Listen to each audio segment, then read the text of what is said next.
The rain had been falling all afternoon, not the kind that rushes down in wild sheets, but a slow, steady kind that seeps into your bones and makes the world feel quieter. It tapped gently against the tin awning above the diner's door, whispering stories no one stayed long enough to hear. Inside, the booths were mostly empty, the coffee slightly burnt, and the air hung heavy with the scent of wet wool and tired hearts. He sat alone near the window, watching the raindrops chase each other down the glass. His coat was old, frayed at the collar. A single thread dangled from the cuff, and every now and then he'd twist it between his fingers like it meant something. And maybe it did. There was a worn leather notebook on the table in front of him, shut tight, never opened. Just like most of him. They knew him in town as the quiet one, the man with the mechanic's hands and the soldier's eyes. He fixed engines for a living, but some things inside him stayed broken. No one asked why he lived alone on the edge of the woods. No one asked about the gravestone hidden beneath the tall pines behind his house. She'd been gone 5 years now. And still, some mornings he set out 2 coffee cups by habit. A bell jingled at the diner door. He didn't look up, not at first, but the sound that followed wasn't a voice. It was the soft roll of wheels across linoleum, paired with the uneven thud of boots wet from the road. He turned slowly. A woman stood in the doorway, shoulders squared but sagging from exhaustion. She wore a uniform, but not one the townfolks would recognize, not polished or pressed.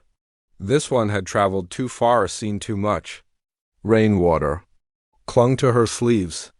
A duffel bag hung off one arm like dead weight. Beside her was a girl, maybe 6 or 7, sitting in a wheelchair with a blanket over her legs. Her dark hair clung to her face in wet strands, and her small hand clutched the wheel with quiet determination. She looked straight ahead, not afraid, but not quite here either. The waitress, Fran, gave a cautious smile like folks do when kindness costs more than they have. You two all right? She asked. The woman nodded once. Just need a warm corner. We won't stay long. The man watched as they settled into the booth across from his. The soldier placed a paper napkin on the table and started wiping rain from the child's face, gentle and practiced. The girl didn't speak, just blinked slowly, eyes too tired for her age. Something in him stirred, not pity, recognition. He remembered that kind of quiet. Not the peaceful kind, the kind you earn after screaming into pillows at night and waking up with clenched fists. He remembered the weight of carrying someone smaller than you through the storm, praying the roof would hold just one more night. His hand twitched toward the coffee pot on his table. Then stopped. He didn't interfere anymore. That's what he told himself. Help once, and people start needing things you don't have left to give. Still. When the soldier looked up, just for a moment, their eyes met. And in that single glance, there was something wordless, shared, as if they'd both stood under the same kind of sky in different lifetimes. Later, after they'd been served a shared bowl of soup and the girl had drifted asleep, he rose without thinking. He walked outside and opened the hood of his truck, standing beneath the rain as though it could wash something off him. It didn't. Back inside, he dried his hands and walked over. You need a place tonight, he said, voice low, almost unsure. The soldier didn't ask why he offered. She just looked down at her daughter, then back at him. How far? 15 minutes. Fire's already going. She hesitated. You sure? He nodded once. They didn't exchange names. Not yet. Just the sound of wheels over tile and a quiet thank you that hung in the air like fog. And in the rain outside. As he loaded the girl into his truck with practiced care, something inside him shifted, like a lock long rusted shut beginning to give, just a little, under gentle hands. He didn't know their story. Not yet.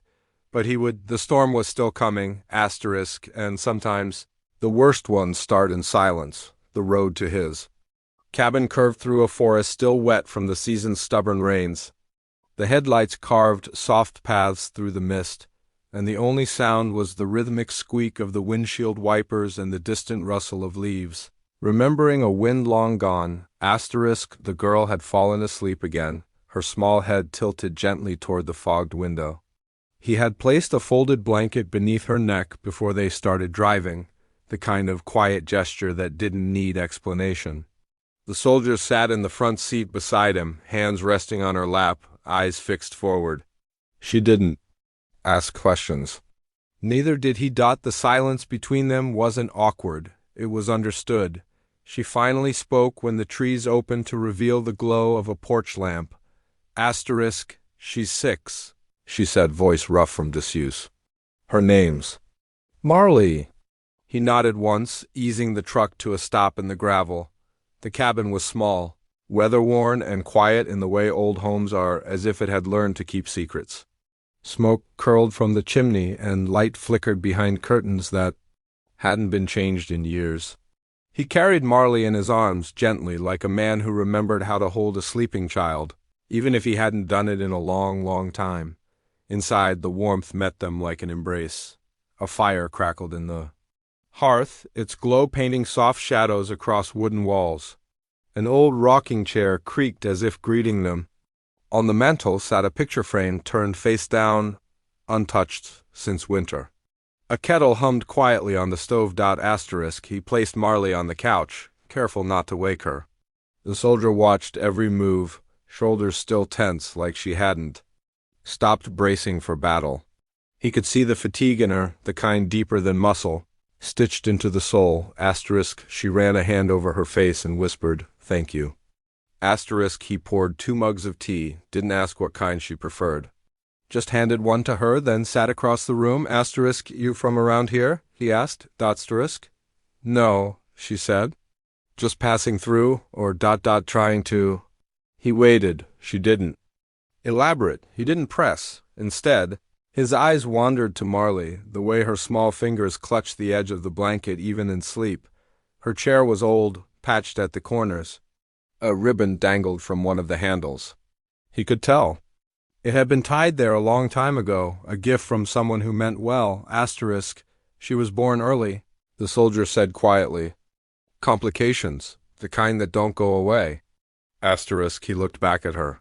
She was staring at the fire, not at him. I got out of service a year ago. But nothing really ends when the uniform comes off. Marley's father, he left before she could speak, couldn't handle the weight of 2 battles. The mug trembled in her hand just slightly. She steadied it before he could see, but he already had. He understood. Not from the same story. But the same silence. I lost someone too, he said. Just that? Nothing more? The words were a bridge, not built to cross. Just to acknowledge both sides existed. That night, she took the guest room at the back.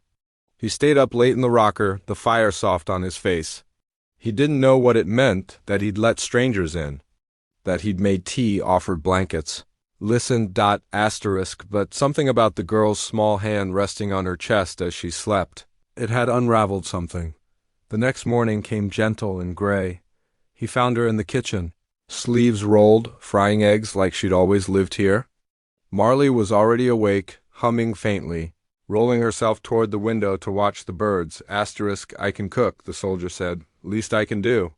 He nodded, pulling on boots to head to the shed, but she stopped him before he reached the door. I never got your name, she said, spatula in hand. He turned slightly, a half-smile barely forming. Call me Jack. She nodded. I'm Lena. A beat passed. He looked at Marley, then back at her. You two can stay. A few days, at least? Storm's not done. Yet, Lena studied him. You sure? No one gets through weather like this alone. That afternoon, he fixed a loose wheel on Marley's chair. Didn't say anything, just worked in silence while she watched him, her big brown eyes, following every movement like he was doing magic. She didn't speak, but once, as he tightened the last bolt, she reached out, small fingers brushing his sleeve. It stopped him cold. He looked up, met her gaze. No words, but in that look, Something settled. Asterisk not trust. Not yet, asterisk, but maybe. Safety. Asterisk that night he took out the old leather notebook from the shelf, the one he hadn't opened in 5 years. Inside were pages of letters he'd written but never sent. One for every stormy night. One for every memory that had nowhere else to live. Asterisk. He added a new one, didn't sign it, didn't need to. Just wrote the words. Today? A child touched my arm and it felt like something broke, gently. Like a shell that had kept me alive. Now no longer needed. Outside, the wind picked up, but inside, the fire never burned warmer. Asterisk. Asterisk, the days passed in that soft, in-between way that time does when no one is asking anything of it. The storm lingered, sometimes as a drizzle, sometimes as a silence. Jack found himself rising earlier than usual, listening to the sounds of footsteps. That weren't his own, the clink of Marley's wheelchair on the floorboards, the low murmur of Lena's voice reading her stories from an old book left behind by someone long gone. Asterisk, they didn't ask for much, just warmth. A place to wait out the rain, but little things began to shift. Jack started leaving the second cup of coffee again. Not for the wife he lost, but for Lena. He'd find it emptied before noon, washed and set on the drying rack. She never said thank you out loud, but there was something about the way she folded the dish towel afterward. Neat. Precise. That said it for her. Asterisk Marley took to sitting beside him in the garage while he worked. She didn't speak much, but she watched. Everything. He began explaining things without realizing it. How pistons moved, why old engines needed patience. Sometimes she nodded. Sometimes she just watched, like the world made more sense in the hum of machinery. Asterisk on the fourth night, the lights flickered in the middle of dinner. Asterisk just a storm surge. Nothing unusual, asterisk, but Marley tensed, her fingers tightening around the spoon in her hand. Lena froze, eyes flicking to her daughter. Then to the window. Jack noticed it. Not just fear, but memory. Generators in the shed, he said gently. I'll light some candles. Asterisk. No, Lena said quickly. I'll come with you. Asterisk. They stepped out into the night together. The rain had paused, but the air still smelled of wet earth and something unsettled. Jack handed her a flashlight. Asterisk. You all right? He asked. Asterisk. Lena hesitated. Then, Marley doesn't do well with the dark. Too many shelters? Too many nights with no power, no heat, and nowhere safe. Asterisk. He nodded. I get it. She glanced at him as if measuring something. I was stationed in Kandahar. Did logistics, mostly. But then the convoy got hit. They pulled me out with shrapnel in my spine. Took months to walk again. Marley was 3. She doesn't remember much, just that I came home different. She looked away, toward the trees. After that. The system didn't have space for us. VA appointments months apart. A waiting list for housing. I sold my wedding ring to buy Marley's first real chair. Asterisk. Jack didn't say anything. Just walked beside her until they reached the shed. He opened the door, started the generator. With 2 firm pulls, the lights flickered back on in the cabin. She sighed. Not relief exactly, but something softer. Asterisk. As they walked back, she asked, Did you serve? Asterisk. He paused. Yeah. She waited, but he didn't elaborate, and she didn't push Asterisk back inside. Marley was still at the table, eyes wide, waiting. Lena touched her shoulder, and the girl relaxed, just enough to let out a breath. Asterisk. Later that night, Jack sat outside. On the porch with the old notebook again, he turned to a blank page. This time, he didn't write to the wife he lost. He wrote to someone else. Tonight I saw fear in a child's eyes that reminded me of my own. We all carry our wars, some just never wear uniforms, but maybe not all storms are meant to be survived alone. He closed the book, set it aside, and stared into the dark. The next morning, Lena found him in the garage, fixing the small generator. Asterisk. She stood in the doorway for a moment before asking, Can I show you something? He nodded. She led him back inside into the guest room. Marley was asleep again, curled up on the bed beneath the patchwork quilt Lena had stitched with her own hands. Asterisk Lena opened a small case from her duffel bag. Asterisk inside was a folded letter. Yellowed at the edges with a government seal, asterisk Jack recognized it instantly. That kind of paper only came when someone was gone. Asterisk, I kept this from her, Lena said. It was from her grandfather, my dad. He served, died before she was born. But he wrote this before his last mission. I've never read it to her. Jack stood silently. I think she deserves to know someone before me loved her too. But I don't know if I'm ready to say it out loud.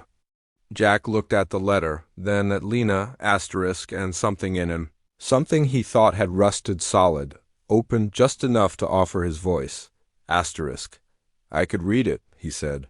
If you want. She nodded, lips pressed together, eyes glassy. He unfolded the letter carefully, like it was something sacred, asterisk, and read it aloud in a low, steady voice while Lena sat on the edge of the bed, brushing Marley's hair back from her forehead. Asterisk, it wasn't a long letter, but it said everything. That love can exist before memory. Asterisk, that some roots grow in silence. Asterisk, that family isn't always seen. Sometimes it's only felt. Asterisk, when he finished. The room was silent except for the soft breathing of the girl. Asterisk, Lena whispered, Thank you. Jack folded the letter and placed it back in the case. He didn't say anything. He didn't need to. That night, he left the notebook open. This time he wrote no words. Just tucked a pressed maple leaf between the pages. One Marley had handed him earlier without a sound. Just a small smile, as if she knew. Some stories are written in gestures, not ink. Asterisk. The storm finally passed on a Thursday morning. Asterisk. It didn't announce itself with sunlight or songbirds, just the absence of rain. The cabin walls no longer groaned under the weight of weather, and the air smelled clean, like something had been forgiven overnight. Asterisk. Jack stood on the porch with a mug in his hands, watching the fog lift off the field like it didn't want to leave just yet. Behind him, inside the kitchen, Marley was laughing, soft, short bursts, as Lena helped her mix pancake batter. It was a sound that filled the space differently than the wind or the fire ever had. Asterisk, like the house was remembering how to echo. Joy. Asterisk. Lena caught him watching through the screen door and smiled. Not the tired kind, not the cautious kind. Just a small, human one, the kind you give someone who's helped carry a weight you never intended to share. Asterisk. You make coffee or just hold it for warmth? She asked, wiping flour from her fingers. Asterisk. He shrugged. Bit of both. Asterisk. She stepped outside, folded her arms, leaned beside him. The porch boards creaked under their weight like an old friend shifting in its sleep. Asterisk. I think we should head out tomorrow, she said quietly. There's a spot in Mason Creek, some temporary housing opened up. It's not much, but it's stable. Asterisk. He nodded. That's good. They stood there for a long moment, looking out over the trees as if they'd rearranged themselves. I'm not good at goodbyes, Lena said. Me either, he said. She glanced at him, thoughtful. But this wasn't nothing. Asterisk. Jack looked at her then. Really looked. You gave the house a heartbeat again, he said. She blinked at that, then looked away, biting her lip like she might cry, but wouldn't. Not here. Not now. Asterisk. Inside, Marley had rolled to the doorway. Her blanket was draped over her legs, and she held something in her lap, the old leather notebook. Jack stilled. Lena turned. Marley, where did you? Asterisk. I found it, the girl said, her voice gentle. Under the table. She wheeled forward and handed it to Jack. I read the last page, she said softly. The one with the leaf. Jack looked down. The leaf had browned slightly, its edges curling with time. But it still held its shape, still carried the weight of a moment. Asterisk. You wrote that? She asked. He nodded slowly. Marley looked up at him, her voice small but clear. Can I stay in your story? He blinked once, and something in his chest gave way. Quiet and full. Asterisk. You already are, he said. Asterisk. That night, after dinner and one last fire, Jack stepped into the woods behind the cabin, alone. He walked a narrow path he hadn't touched. In years, boots brushing against pine needles and damp earth. Asterisk. At the far edge of the clearing, Half hidden beneath moss and memory, stood the stone, asterisk, her name was still there. His wife, Emily, he knelt beside it and placed the notebook down gently at its base. I think you'd like them, he said. She's strong, the girl too, and I'm still learning how to be someone again. Asterisk, the wind stirred the trees above, but it didn't feel like silence anymore. It felt like listening. Asterisk, when he returned to the house, Lena and Marley were asleep, her in the guest room. Marley curled in her chair beside the hearth, wrapped in the quilt like she belonged there. Jack didn't wake them, he just sat in the rocker, watching the last logs burn down to ash. Asterisk in the morning. They left asterisk not with suitcases and promises, but with a quiet nod and a final cup of coffee on the porch. Marley gave him a drawing, a house with trees and a porch and 3 stick figures beneath a rainy sky. One of them held a wrench, another held a flag. The third held a leaf. Asterisk, he didn't say anything, just tucked it into the notebook before. They pulled away down the gravel road. The truck disappeared into the trees, but their weight lingered. Asterisk, he returned inside. The mug was still warm in his hands. The rocker still creaked beneath him. Outside the storm was gone, but something in him, for the first time in years, felt like it had weathered its last. Asterisk and begun again.